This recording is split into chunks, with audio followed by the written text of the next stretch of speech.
할렐루야. 아멘. 조시지 마시고 하나님 말씀 가운데 크신 은혜가 있기를 간절히 소망합니다. 제가 얼마 전에 다운이한테 한번 야단을 친 적이 있습니다. 맨날 야단을 들어서 무슨 야단인지 잘 모르겠지만 어떤 야단을 쳤냐면은 너 주일날 교회 와가지고 잠잘 것 같으면 직장 그만두라.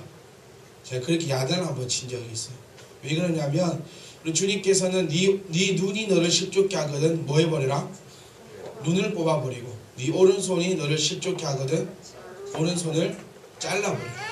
네 사지가 네 육신이 망가지는 것이 구원받지 못하는 것보다 훨씬 더 낫다라고 주님께서 말씀하신다. 그 말이 다운이뿐만 아니라 우리 모두에게 어쩌면 적용되는 말이 아닌지 한번 우리가 생각해 보셔야 합니다. 단순히 졸고 안 졸고 뭐 자고 안 자고를 떠나서 내가 하나님으로부터 예배하는 것, 또 우리가 일상생활을 살아가면서 하나님으로부터 멀어질 수밖에 없는 그런 상황이 벌어진다면 하나님으로부터 멀어지는 것보다 오히려 그 일을 안 하는 것이 훨씬 더 족하다는 것입니다. 우리가 인생을 아무리 오래 살아도 100년 살기 힘든 세대입니다. 그렇게 우리가 100살까지 산다고 우리가 꼽아봤을 때 앞으로 남은 삶이 과연 몇 년 정도입니까? 뭐 짧으신 분들은 앞으로 한 10년, 100살 기준으로 봤을 때 뭐 긴 사람들이 앞으로 한 98년? 그 정도밖에 안 돼요. 그 정도밖에 안 되는데 이 짧은 시간 무엇을 먹고 마실까 그것 때문에 내 영혼이 파괴돼 버린다면 차라리 98년 그냥 헐거벗고 사는 게 훨씬 더 낫다는 것입니다. 하지만 하나님의 말씀의 약속은 네가 그렇게 했을 때에 이 땅에서 헐거벗고 살지 않는다는 것이 하나님의 약속인 줄 믿을 수 있기를 간절히 소망합니다. 그래서 내가 서 있는 곳, 내가 지금 이 시간에도 내가 딴 생각이 나고 졸음이 오고 어떠한 일이 벌어진다면 차라리 그 일을 안 하는 것이 훨씬 더 낫다고 말씀하신 우리 주님의 말씀을 기억하시면서 하나님의 말씀을 먼저는 들을 수 있기를 간절히 소망합니다. 법칙이 있어요. 법칙이. 말씀은 들어야 합니다. 그리고 그 말씀이 내 귀에 들려야 합니다. 그리고 그 말씀이 나를 움직여야 합니다. 그 말씀이 나를 움직여 내가 변화되어야 한다는 겁니다. 이것 중에서 한 가지라도 제대로 되지 않는 사람은 성도라고 불리기보다는 교회 다니는 사람일 뿐이라는 것입니다. 오늘 제가 말씀의 제목을 정하면서 참 고민을 많이 했어요. 여러분 교회 다닌다면서 이 말씀을 어떤 억양으로 읽으셨습니까? 저는 이것을 이렇게 정했습니다.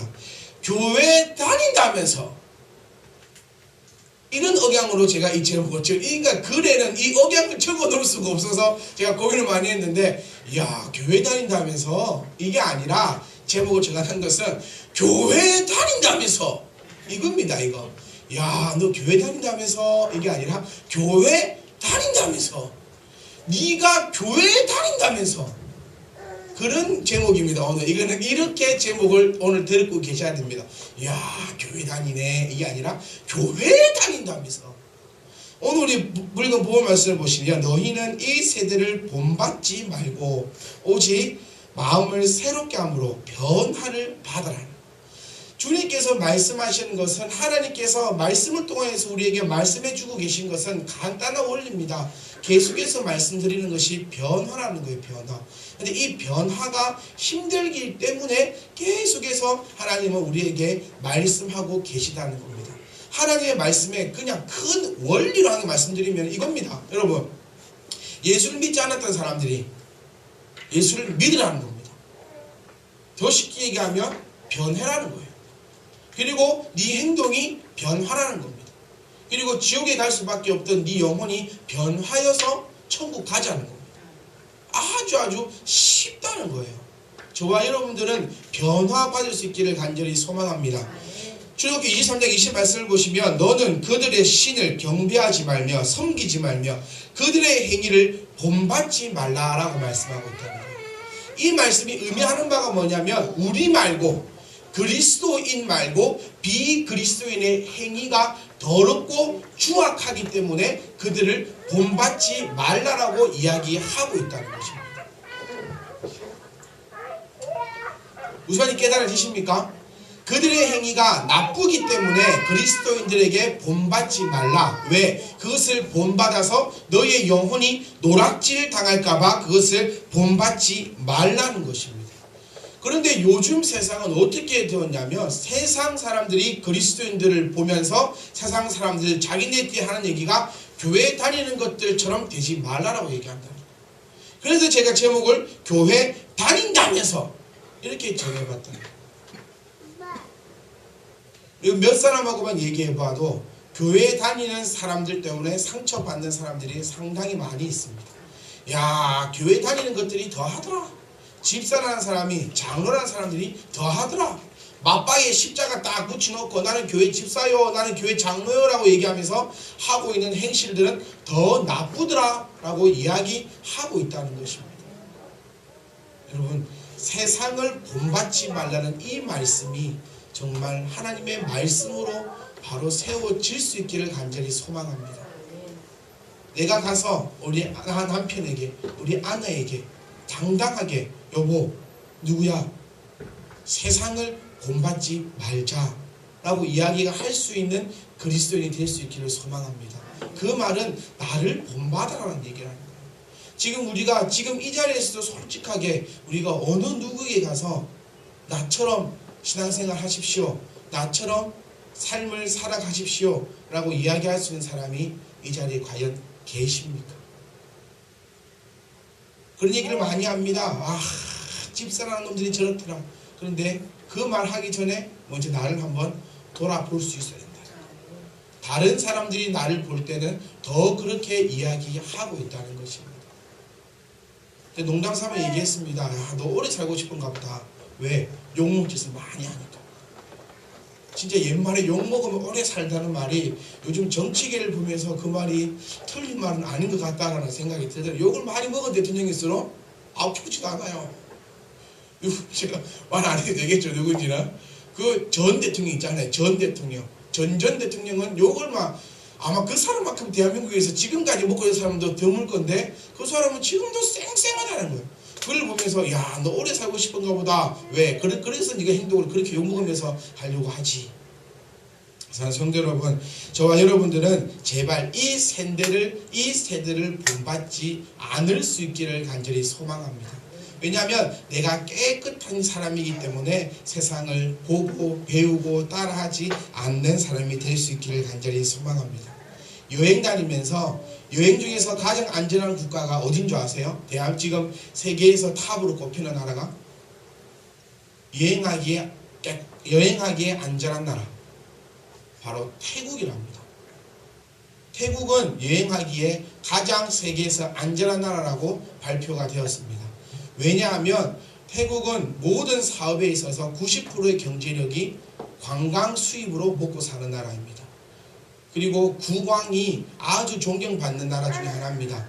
그리고 그 국왕이 지금 펼치고 있는 정책이 관광객 정책이기 때문에 관광객을 해하게 된다면 그 사람은 살인죄와 막먹는 그런 범죄를 저지른 사람으로서 그렇게 처벌을 받고 있습니다. 근데 그보다 더욱더 그렇게 안전할 수밖에 없는 이유가 뭐냐면 태국의 약 95%의 사람들이 불교를 믿고 있기 때문이라고 얘기하고 있습니다. 저 며칠 전에 어떤 분과 얘기하면서 이런 얘기가 있었습니다. 기독교든 불교든 유교든 맹자든 공자든 착하게 살아란다는 거예요. 솔직히 우리 불교도 착하게 살아라 얘기합니다. 어딜 가든지 간에 어떤 종교든지 간에 착하게 살아라고 이야기하는, 어떤 종교든지 못되게 살아라고 얘기하는 종교는 한 군데도 없습니다. 그런데 95%가 불교인 이 태국은 안전한 나라입니다. 말레이시아 같은 경우에 95%가 이슬람교입니다. 우리가 이슬람 하면 아주 무서워 보이지만 말레이시아가 태국 다음으로 여행하기에 안전한 나라입니다. 왜? 95%가 이슬람의 종교를 가지고 있으면서 그 종교의 가르침을 가지고 그대로 살아가고 있기 때문입니다. 불교도 이렇게 가르칩니다. 불교도 옆 사람을 해하지 마라, 옆 사람을 도와줘라, 착하게 살아라, 선하게 살아라. 이슬람도 착하게 살고 선하게 살아라고 가르칩니다. 그런 영혼의 구원도 받지 못하는 비진리적인 것을 믿는 사람들도 그들의 가르침을 따라 살아가기 때문에 그 나라가 여행하기에 그렇게 안전한 나라가 되어가고 있는데, 우리나라는 약 1000만 명, 44분의 1이 그리스도를 믿고 있는 교회 다니는 사람이라고 통계로 나와 있지만 우리나라의 안전은 엉망진창이라는 것이죠. 왜 그렇습니까? 기독교인들, 우리가 세상을 본받지 말라는 것이 아니라 세상이 오히려 우리를 본받으면 안 되는 그런 나쁜 성도들로 변화해져 가고 있기 때문에 사실을 저와 여러분들이 바로 알 수 있기를 간절히 소망합니다. 그래서 옆 사람이 내가 교회 다닌다 얘기를 들었을 때 교회 다닌다고? 이 말이 안 나올 수 있기를 간절히 소망합니다.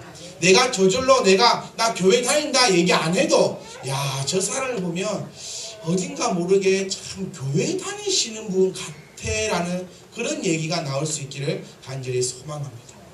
모태신앙을 가지고 있는 어린 아이들이 왜 성장하면서 신앙이 힘들어지는 줄 아십니까? 왜 힘들어지는 줄 아세요? 모태신앙이 아니신 분들은 잘 모르겠지만 모태신앙이 저 같은 경우도 그랬어요.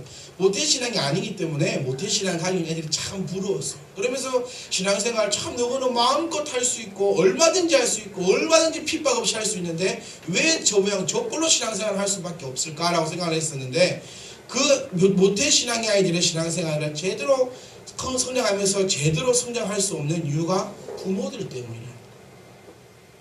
모태신앙이란 말은 엄마도 믿고 아빠도 믿는 가정에서 태어났습니다. 그런데 엄마 아빠가 서로 미워하고 싸우고 다투고 분명히 교회와 가정의 모습이 달라져 버리니까 이 아이가 자라오면서 신앙의 가치관에 문제가 생겨버린다는 거예요. 그 누구 탓입니까? 바로 부모들 탓이라는 거예요. 세상을 본받지 말라라고 부모가 가르쳐야 되는데 네 아버지를 본받지 마라, 네 어머니를 본받지 마라, 이렇게 되어버리니까 어린아이는 자라오면서 분명히 신앙의 가정 안에서 자라왔는데 왜 우리 부모님은 이렇고 우리 가정은 이렇나라는 생각 때문에 모태신앙적 아이들이 많은 어려움을 가치관의 형성에 있어서 많은 어려움을 당하고 있다는 것입니다. 성도 여러분, 저와 여러분들은 세상을 본받지 않는 저와 여러분이 될 수 있기를 소망합니다. 자신있게 저도 이곳에서 서서 여러분들에게 자신있게 이야기할 수 있는 신앙인이 되었으면 좋겠습니다. 세상을 본받지 말자고 이야기하고 싶습니다. 지금은 솔직히 우리가 이렇게 얘기해야 됩니다. 여러분, 세상을 본받읍시다 라고 얘기할 수밖에 없는 상황입니다. 왜냐하면 교회 안이 더 악하기 때문입니다. 교회 안이 더 악하기 때문이라는 것입니다. 여러분, 저와 여러분들의 그 위치를 정확하게 알 수 있기를 소망합니다. 저와 여러분들은 하나님의 부르심을 받은 하나님의 대표 주자들입니다. 얼마 전에 미국의 특사로 갔던 그 일행 중에서 호텔에서 성추행 파문 때문에 온 나라가 발칵 뒤집힌 적이 있습니다. 어떻게 보면 그냥 그 사람 한 사람의 문제입니다. 그런데 우리 대한민국이라는 나라가 미국 사회에서 욕을 싸그리 얻어먹었어요. 그리고 대한민국의 나라 위상이 그 사람의 한 행동 때문에 아주 많이 떨어져 버렸습니다. 왜 그렇습니까? 바로 그 사람은 대한민국을 대표한 특사의 자격으로 갔던 사람이기 때문에 그 사람의 행동을 하나 때문에 대한민국 전체가 욕을 먹을 수밖에 없는 나라가 되었다는 사실이라는 것입니다. 저와 여러분들은 하나님의 백성입니다. 우리 나가서 그렇게 얘기하지 않습니까? 하나님의 백성이라 내 스스로가 얘기하고 있습니다. 지금 우리가 주님 때문에 저와 여러분들이 핍박당할 수 있기를 소망합니다. 내가 주님 증거하다가 주님 자랑하다가 내가 주님 때문에 내가 이런 악한 일을 못하기 때문에 욕먹을 수 있기를 원합니다. 나쁜 일이 있어요. 나는 주님을 믿기 때문에 내 신앙 양심상 이것은 못하겠습니다 라고 되어버린다면 그 사람들은 주님을 욕합니다. 그런데 지금은 반대로 나 때문에 주님이 욕먹고 있다는 사실입니다. 니까지 있게 교회 다녀야, 야 너도 교인이었냐, 야 네가 교회를 다니면 나는 뭐 예수님이다, 이런 소리 주변에 많이 들리고 있습니다. 저와 여러분들은 이 시간부터도 우리가 정말 열심히 기도하고 정말 더 하나님 앞에 매달려서 자신 있게 얘기하십시다. 가셔서 세상을 본받지 맙시다 라고 얘기할 수 있기를 소망합니다. 잠언 22장 25절 말씀 보시면 그의 행위를 본받아 내 영혼을 온무에 빠뜨릴까 두려움이다. 하나님은 계속해서 우리에게 경고하십니다. 어떤 전제가 있냐면 나의 자녀들은 깨끗한 자녀라는 전제하에 있다는 겁니다. 우리 부모님들이 자녀를 키울 때 보세요. 항상 내 자녀는 어떻다고 전제하를 가지고 있습니까? 내 새끼는 착하다는 겁니다. 꼭 사고치갖고 잡혀가면 꼭 하는 얘기가 우리 아들은 착한데 누구 잘못 만나가지고 친구를 잘못 만나가지고. 근데 알고 보면 저 친구보다 저 친구 부모도 우리 아들은 착한데 서로 잘못 만났다는 거예요. 왜냐하면 부모된 입장으로서 내 새끼는 내 자녀는 착하다는 그 전제를 갖고 있기 때문이에요. 우리는 하나님의 자녀들입니다. 그래서 하나님은 우리를 어떤 전제하에 말씀하시냐면 우리는 하나님 안에서 거룩하고 깨끗한 그 전제를 가지고 우리에게 악한 행위를 저들의 행위를 본받지 말라라고 얘기하고 있다는 그것을 꼭 믿으시고 아버지의 그 믿음에 흔들리지 않을 수 있기를 간절히 소망합니다. 저는 중학교 때 많이 놀았습니다. 제가 놀고 싶어 놀았던 것이 아니라 제가 중학교 때 키와 몸무게가 지금 그대로입니다. 제가 중학교 1학년 들어갈 때 저희 반에 50명 중에서 49번이었거든요. 키가 제일 크고 덩치도 제일 컸어요. 그래서 싸움을 하면 제가 나를 때려도 저는 안 아파요. 생각해보세요. 이만한 큰 사람하고 조그마한 사람하고 싸우면은 그 애가 나 10대 때려도 안 아프고 제가 그냥 한번 훅 휘두르면은 애가 탁탁탁탁 자빠지고 난리가 나는 거예요. 그래서 저는 제가 뭐 스스로 싸움이 좋고 뭐 놀고 싶어 놀았던 게 아니라 주변 환경이 그렇게 이끌려져 갔습니다. 그런데 제 마음에는 가장 큰 그것이 뭐가 있었냐면 저희 엄마가 항상 제가 학교 갈 때에 했던 말이 엄마는 아들을 믿는다 그 한마디였어요. 그 말 한마디에 스스로 경계선을 끌어놨습니다. 내가 놀 수 있는 경계선은 여기까지. 그 도를 벗어나면 안 된다. 그 말 한마디가 사람을 딱 묶어놓고 나쁜 행위로 더 이상 갈 수 없게끔 해주었다는 겁니다. 하나님께서 우리를 향해서 말씀하시는 것이 바로 너희는 나의 자녀로 너희를 믿는다는 겁니다. 성도 여러분, 저와 여러분들은 세상 사람들이 볼 때에 저들처럼 삽시다 라고 얘기할 수 있기를 간절히 소망하고 부탁드립니다. 여러분 어렵지 않습니다. 성도라는 것은 예수를 믿는 것입니다. 여러분 예수 믿으시죠? 예수 믿으시는 분들만 아멘. 예수님 믿으시면 그 믿음을 보여주시면 됩니다. 누구에게? 먼저 내 가정부터, 내 아내에게, 내 남편에게, 내 자녀들에게 예수 믿는 삶의 모습을 보여줄 수 있기를 간절히 소망합니다. 이런 말이 많이 있습니다. 목사의 자식들은 뭐 아니면 도더라. 뭐 아니면 도다. 정말 공부도 잘하고 성품도 올바르고 정말 아름답게 성장한 거 아니면 완전히 막 개망나니처럼 크더라. 그게 목회자들 사이에 있는 얘기입니다. 왜 그러냐면 목사하고 사모하고가 교회의 모습과 집의 모습이 틀려버리기 때문에 그렇게 되더라 라고 얘기하고 있습니다. 저도 그 말씀을 보면서 제 자신도 많이 찔리고 제 자신도 너무너무 많이 아팠는데 저와 여러분들은 그러한 행위가 지금부터는 없을 수 있기를 간절히 소망합니다. 저와 여러분들은 다른 것을 믿는 것이 아니라 예수님 믿습니다. 그거 하나면 됐다는 겁니다. 더 이상 필요 없습니다. 예수 믿습니다. 그러면 이것도 저것도 다 내려놓고 예수 믿는 자의 삶을 오늘부터라도 삶을 보여주고 살아갈 수 있기를 간절히 소망합니다. 언니 내가 짜증내면 동생이 시험 들고 동생이 짜증내면 언니가 시험 든다 생각하면 짜증내고 화를 읽기가 참 어렵더라는 거예요. 왜? 소자 한 영혼을 잃어버리면은 연자맷돌을 목에 메고 차라리 니는 빠져 죽으라고 얘기하는 분이 예수님이십니다. 다른 사람이 아니라 네 하나의 행동 때문에 소자의 영혼 하나가 상하면 너는 연자맷돌 소가 끌고 다니는 그 큰 맷돌을 목에 메고 빠져 죽는 것이 훨씬 더 낫다는 것입니다. 내가 잘못하면 내 남편이 시험 나갑니다. 내가 잘못하면 내 아내가 시험 당합니다. 다른 이유 필요 없더라는 겁니다. 왜? 나는 예수를 믿기 때문에 나가셔서 증거하는 삶을 살 수 있기를 원합니다. 증거하는 삶을 살기 때문에 세례를 베풉니다. 그리고 세례를 베푼 구원받은 백성으로서 성찬에 참여하는 것입니다. 그리고 은혜로운 삶 살아가는 가운데서 천국 가는 것이 우리 성도의 첫 번째 목적임을 잊지 마시기 원합니다. 그 이후에 먹고 마시고 즐기고 노는 것은 그 이후 문제라는 겁니다. 먼저가 잘 되면 이후 것은 따라옵니다. 기차에서 가장 중요한 것이 무엇입니까? 앞에서 끌고 가는 기관차가 제일 중요합니다. 기관차만 쌩쌩 달려나가면 뒤에 것은 따라옵니다. 뒤에 것들은 동력도 없어요. 그냥 바퀴만 달려있고 기관차를 밀고 가니까 기차는 그냥 아무것도 모르고 따라가는 것처럼 우리가 먼저 하는 거, 예수 믿는다는 이거 하나만 잘 돼 있으면 뒤에 거는 그냥 따라올 수밖에 없다는 것입니다. 자녀 교육 걱정하지 마세요. 내가 예수 제대로 믿으면 자녀 교육도 저절로 됩니다. 저는 맨 마지막에 죽을 때 저는 이렇게 말하고 죽고 싶습니다. 나처럼 믿고 죽어라.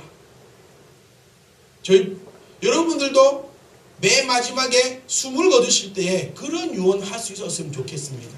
무슨 저기 있는 노는 큰 딸이 가지고 저기 있는 밭은 작은 아들이 가지고 그럼 셋째가 말 안 했는데 막 돌아가시라니까 막 깨워가지고 셋째는요 이런 말 말고 딱 돌아가실 때 나처럼 예수 믿다가 천국에서 보자 이러고 탁 숨을 거둘 수 있는 저와 여러분이 될 수 있기를 소망합니다. 옛날 사람들처럼 네 그 아버지 같은 사람하고 결혼하지 마라 막 이러고 막 꼴딱꼴딱 넘어가고 막 그런 말 말고 이제는 너희 아버지 같은 사람을 만날 수 있어라.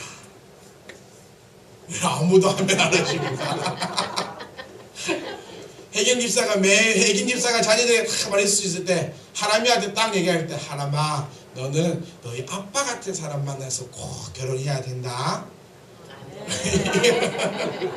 이렇게 얘기할 수 있는 신앙인이 다 될 수 있기를 간절히 소망합니다. 그래서 세상 사람들이 우리를 바라봤을 때 야 역시 교회 다닌다니까 틀리구나. 니도 교회 다니나 이거 말고 야 역시 나도 교회 한번 나가봐야겠구나. 너를 보니까 내가 교회 한번 다녀보고 싶네. 무엇을 하든지 간에 그렇게 될 수 있기를 소망합니다. 회사에서도 사업체에서도 어딘가 가서도 내 입술이 싹 변해서 달콤한 말이 쏙쏙쏙 나올 수 있기를 간절히 소망합니다. 제가 저희 애기 엄마가 그 얘기를 했어요. 무슨 분들 하길래 네가 나한테 똑바로 해줘야 내가 니를 이렇게 해주지 하니까 이 바리새인 같은 사람아. 무슨 말인지 몰라요? 바리새인 같은 사람. 제가 그 얘기했어요. 교회계 3림은 주기도문을 엎는다더니 네가 그래도 그 말을 네가 떠올릴 줄 아는구나. 바리새인이 뭡니까? 내가 사랑을 받으면 사랑을 해줄 수 있는 사람이 바리새인 같은 자들이고 이거는 예수 안 믿는 자들은 안 믿는 자 행동입니다. 예수 안 믿는 사람은 내가 사랑해 주는 사람에게 사랑을 주는 자. 예수 믿는 자는 나에게 저주를 퍼붓는 자를 사랑해 줄 수 있는 자. 제가 엊그저께 저희 애기 엄마한테 얘기했어요. 아름아 너는 네 스스로가 나를 미워하고 저주하고 원망하고 원통하다가 분에 터져서 꼬깍꼬깍 넘어간다 할지라도 그런 너를 나는 앞으로 사랑하기로 했어. 왜요? 부러워요? 그런 신앙인이 될 수 있기를 소망합니다. 저도 왜 이 얘기를 하냐면 그렇게 다짐하고 살아가기 소망하기 때문입니다. 이 짧은 인생 서로 미워하다가 살아갈 이유 전혀 없잖아요. 누구가 됐든지 간에 서로 원망하면서 살아갈 필요 전혀 없다는 겁니다. 앞으로 여러분이 오래 살아봤자 98년입니다. 그 짧은 시간 미워하기에 살기에는 너무너무 아깝다는 겁니다. 그래서 네가 그렇게 하지 못하더라도 내가 그렇게 할 수 있는 저와 여러분 되시기를 간절히 소망합니다. 그래서 꼭 말씀 증거하다 보면 꼭 부부끼리 앉아있으면 꼭 그래요. 봐라 믿으라. 이게 아니라 믿으라고 하는 소리입니다. 꼭 아내는 남편을 쿡쿡쿡쿡 아내는 남편을 쿡쿡쿡 그게 아니라 스스로 쿡쿡쿡쿡 지낼 수 있기를 간절히 소망합니다. 세상 사람들이 우리를 보면서 야, 저렇게 살아가고 싶구나.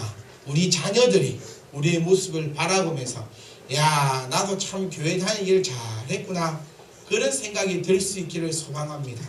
우리 희찬이나 하람이나 하주이나 희우는 엄밀히 따지면 종교의 선택권도 없이 태어났어요. 좋은 말로 하면 모태신앙이지만 나쁜 말로 하면 종교의 선택권도. 예를 들어서 희찬이가 좀 크더만 아빠 저는 막 옆에 절에 갈랍니다. 막 기독교는 안 받는 것 같으니까 절에 갈랍니다. 이랬다가는 다리 뭉텅이 부러진다는 거예요. 어느 하람이가 엄마가 아빠 사는 거 볼게. 나만 교회는 못 다니겠어. 엄마 옆에 있는 저 원불교 나가갖고 막 거기서 막 목탕이나 떠드릴라요. 이리 됐다가는 다리 뭉텅이 부러진다는 겁니다. 종교의 선택권이 없이 태어났습니다. 이 아이들은 선택을 한 게 아니고 자연스럽게 선택이 된 거예요. 그러면 그 종교를 선택할 수밖에 없게 해준 그 부모의 책임이 크다는 겁니다. 그 부모가 바로 아이들 양육함을 통해서 야, 역시 기독교가 최고구나. 내가 모태신앙이 나의 자랑이 될 수 있기를 소망합니다. 나의 자랑. 이 얘기를 제가 실질적으로 신학교 입학에서 들은 얘기입니다. 신학교 온 친구가 저한테 하는 얘기가 그거라는. 나는 태어나서 종교의 선택권도 없이 이까지 끌려왔다고. 저와 여러분들의 자녀들은 그런 얘기를 안 들을 수 있기를 간절히 소망합니다. 역시 우리 부모님 보니까 기독교가 진리구나. 무슨 이 주변 애들이 예수님을 알고 하나님을 알아서 교회 다니겠어요?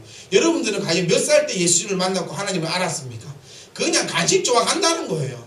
그냥 친구 좋아서 가고 교회 안 가면 엄마 때려 패니까 가고. 저도 그렇게 해서 다녔고 집에서 아이스크림 안 주는데 교회 가면 아이스크림 주고 나 교회 띵띵 감고 집에 갔더니 빗자 들고 어느 날 쫓아와가지고 내가 어쩔 수 없이 교회 다녔고. 그리 다니다가 우리 부모님의 모습을 딱 보면서 야, 그래도 기독교가 좋네. 하나님이 살아 계신가벼. 그렇게 해서 하나님을 만나는 것이 어린 자녀들입니다. 그게 먼저입니다. 그래서 저와 여러분들은 그걸 딱 가지고 의무를 딱 가지고 그래서 사명감을 딱 가지고 세상에 딱 나갔을 때 야, 저 가정을 보니까 저렇게 되는구나. 교회 부흥도 그렇게 해서 돼야 되는 겁니다. 교회 전도도 그렇게 해서 돼야 되는 겁니다. 가가지고 우리 교회 한 번만 와달라고. 만약에 12월 2일이 우리 교회 1주년인데 12월 2일 날 전도잔치 합니다. 하민씨 다 데리고 오세요 하면 다 데리고 옵니다. 여기 계신 분들. 양심인데 어떻게 안 되고 예배 가지고 한 번만 가져. 우리 교회 딱 한 번만 가져 해가지고 다 데리고 오실 겁니다. 만약에 우리 교회도 프랜카드 걸어놓고 막 전도 축전 으쌰 막 한명 연거 구원 해서 막 구호 외치면서 안 데리고 오면 완전 죄인처럼 만들어주고 막 앞에서 니 안 데리고 오냐 계속 그러면은 12월 2일 딱 되면 조집사도 한 명 데리고 올 거예요. 옆에 저런 친구도 다 데리고 와요. 그게 전도가 아니라는 사실이에요. 전도는 야, 조집사님 가정 보니까 참 멋있네. 나도 한번 그렇게 한번 살아가 봐야겠다. 야, 우리 하람이 애 크는 거 보니까 애가 참 이쁘게 크네. 우리 애도 저렇게 컸으면 좋겠다 하고 나오는 것이 전도라는 사실입니다. 그런데 저들은 교회 다닌다 하더만은 저만 저거리네. 그런 소리 안 들을 수 있기를 간절히 소망합니다. 저와 여러분들은 오늘부터는 딱 이렇게 얘기할 수 있기를 소망합니다. 세상을 본받지 말고 누굴 본받아라? 나를 본받아라. 그렇게 해서 삶을 살아갈 수 있기를 간절히 소망합니다. 꼭 기억하십시오. 주님이 나를 불렀습니다. 주님이 나를 불렀습니다. 그렇게 나는 의무가 있습니다. 주님의 이름을 더럽히지 않게 할 의무가 있다는 것입니다. 주님이 나를 불렀습니다. 내가 세상 사람들에게 손가락질 받으면 주님이 손가락질 받는 것입니다. 주님이 나를 부르셨고 주님이 나에게 귀한 자녀들을 선물로 주셨습니다. 근데 그 자녀들이 부모를 향해서 쳐다보면서 손가락질하게 되고 주님이 없다라는 말이 나와버린다면 그것은 아버지로부터 가장 큰 죄를 짓는 것입니다. 꼭 기억할 수 있게